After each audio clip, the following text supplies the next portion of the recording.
Hello students, in physics section we can start a new unit number 2, kinematics. And in kinematics first we study about chapter number 3, motion in a straight line.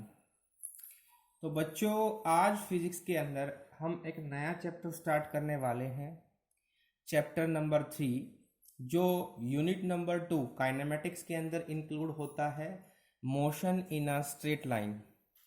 First we see what we can study in this chapter, means to see the contents in this chapter.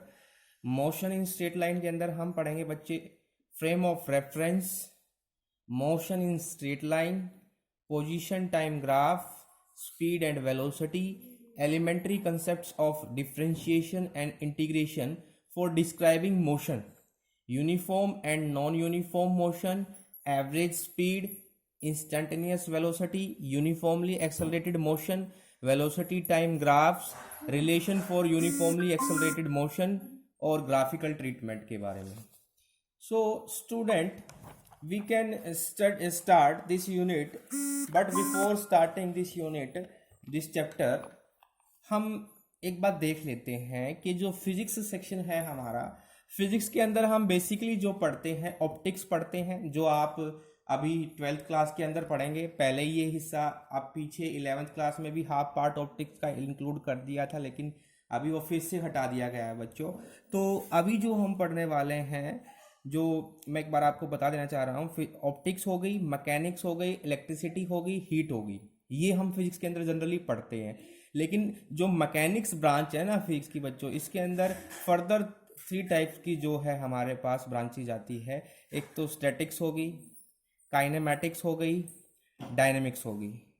Mechanics के अंदर क्या होता है, mechanics बच्चों physics की वो branch है जिसके अंदर हम क्या करते हैं, ऑब्जेक्ट्स को स्टडी करते हैं.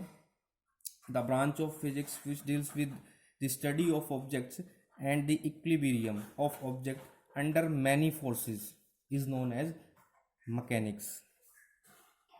तो फिजिक्स की वो ब्रांच है जिसमें हम ऑब्जेक्ट को क्या करते हैं, इक्विलिब्रियम के अंदर ऑब्जेक्ट को क्या करते हैं, स्टडी करते हैं, जिसमें ऑब्जेक्ट के ऊपर तरह तरह के कई प्रकार के फोर्सेस लगते हैं, उसके अंदर हम इसको क्या करते हैं, स्टडी करते हैं. तो ब्रांच ऑफ फिजिक्स है which deals with the study of the objects and the equilibrium of the object under many forces. So mechanics की भी फर्दर बच्चों 3 ब्रांचेज हैं हमारे पास, जैसे कि मैंने आपको पहले बताया. First is statics, second is kinematics and third is dynamics. Static के अंदर क्या होता है बच्चों, देखो स्टैटिक आपको नाम से ही नजर आ रहा है. स्टैटिक, स्टैटिक का मतलब समझते हो, स्टैटिक का मतलब रुका हुआ. तो ये फिजिक्स की एक ऐसी ब्रांच है, ये मैकेनिक्स की एक ऐसी ब्रांच है जिसमें हम ऑब्जेक्ट के बारे में स्टडी करते हैं रेस्ट में under the action of external forces, बाहरी फोर्सेस के एक्शन के अंडर.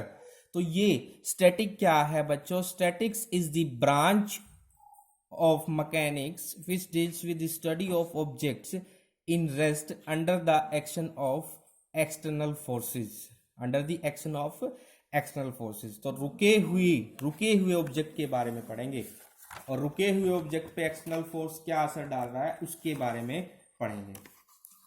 स्टूडेंट्स, सेकंड जो हमारा पॉइंट है, इट इज काइनेमेटिक्स. काइनेमेटिक्स क्या है, काइनेमेटिक्स वो ब्रांच है फिजिक्स की, मैकेनिक्स की, which deals with the study of the motion of body without taking into the account of cause of the motion in the bodies. तो physics की वो branch है जो ऑब्जेक्ट्स के साथ डील करती है, स्टडी करती है मोशन में. लेकिन मोशन में तो करेगी, वो रेस्ट में करती थी, ये मोशन में करेगी without taking into the account of cause of motion. Motion का कारण जाने बगैर क्या करेगी, मोशन का कारण जाने बगैर क्या करेगी, स्टडी करेगी किसी भी ऑब्जेक्ट की मोशन को। तो ये थी kinematics. Another is this is kinematics.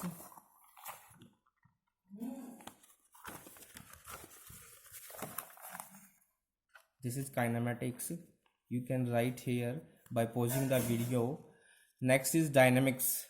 Dynamics क्या है बच्चों? देखो नाम से ही नजर आ रहा है मोशन, डायनेमिक्स। तो एक फिजिक्स की एक ऐसी ब्रांच है जो डील करेगी किसके साथ? मोशन के साथ। किसके साथ? किसकी मोशन के साथ? ऑब्जेक्ट की या बॉडीज की मोशन के साथ। मोशन का कारण जानकर, by knowing the cause of motion, by knowing the cause of motion, by knowing the cause of motion।